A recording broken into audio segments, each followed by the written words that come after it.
Hi, Erica here with a quick 6 quick seller tips for you.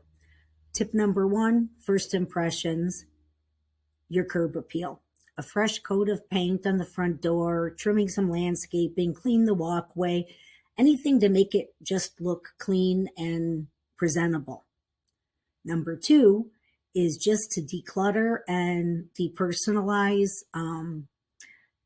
The goal is to have the buyers imagine themselves in the space. So keep it neutral, tidy. You're going to be moving anyway, so better to start going through stuff than getting rid of what you don't want or packing what you're not going to use for a while. And then it's staging key rooms. There are only, in my opinion, 3 rooms that are the most important to be staged. And I'm not talking paying a stager. The living room, the kitchen, and the master bedroom are the 3 main rooms that the majority of the sellers are concerned with. So anything you could do to make it look like there's more counter space in the kitchen and stuff like that is definitely going to help, staging it that way. Not paying anybody, not going out buying anything. It's no need to spend money on that kind of stuff. The fourth thing, which is the most important, is pricing it right. Homes that are priced right are going to sell faster. They're going to sell usually at list price or above. The market has shifted. It's different. It's not like it was in the past where you added room on for negotiations. By overpricing it, you're just going to get buyers to potentially not even look at it. The next thing that comes right after pricing are the photos. Do not let your realtor take photos themselves. You need to have a professional photographer with professional photos because everybody now starts their home search online. Doesn't matter what condition the property is. Even if you're selling a property that needs a complete rehab, you still have professional photos done so people know. And you don't want that photographer doing these big wide angle lenses or however they do it to make the rooms appear bigger than they are, because that will work against you. I've seen it happen time and time again when I had a buyer out. They got there, they were so disappointed. The dining room looked so big. It was like the size of a walk-in closet. You couldn't fit a dining room table, full-size stuff in there. So photos are very, very important. Quick story. I had a seller probably about 2 years ago. I've been using the same photographer for a long time. And my photographer told me, oh, you're going to have a problem. This guy's not going to like the pictures. Watch and see. I go, how do you know? He goes, he was following me around in the comments he was making. So sure enough, my photographer was correct. When he saw the photos, he said, no, I'm going to send you my own photos and blah, blah, blah. And that's what you're going to use. So I did, right? The customer's always right. I did what the customer wanted. He had some kind of knowledge of photography, but that was more portrait photography is what my photographer was telling me, which is completely different than taking pictures for a home. His home did sell, but I had another listing call. When I was there with those people, those sellers had been looking online, and I did tell them, no, I have a professional photographer. Do you know? They asked me, is it the same photographer that took the pictures at such and such an address? Those were the photos that the seller had that he made me use. I had to explain the story to them that no, he did not like my photographer's photos, but look at all my other listings on there, and you'll see what kind of work he does. And you, the seller, should not be paying your realtor upfront for photos. That's something that it's an expense on our end, even though if the listing doesn't sell, we don't get paid. We're out the money for it. Also, all the advertisement we do.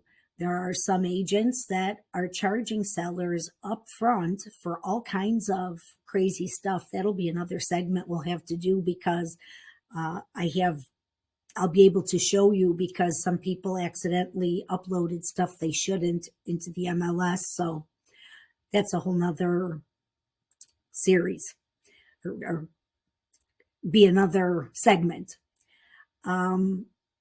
So high quality photos, a big must. The other thing is flexibility with showings. I know it's a big inconvenience. Some agents tell you you shouldn't be home.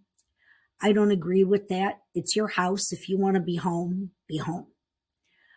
A lot of times, too, these agents are making appointments between 1 o'clock and 2 o'clock. So even when the sellers don't want to be home, I tell them, wait till they get there and then leave because you think they're coming between 1 o'clock and 2 o'clock. So you leave a little before 1.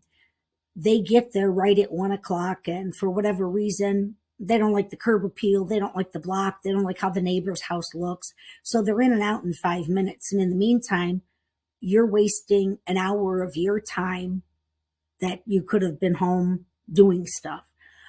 The only thing I do tell the sellers is don't try to sell them the house. Don't walk them through and point out that this is new and that is new. It makes the buyers very, very uncomfortable. Not a good idea to do. Also, if they start asking you questions when you're there, I always say for you to just tell them, oh, Erica said any questions regarding the property have to go through her, because sometimes they're fishing to see what your motivation is and stuff like that. I mean, if it's a simple question like how old is the furnace or something like that, you just really don't want to engage in too much conversation with them.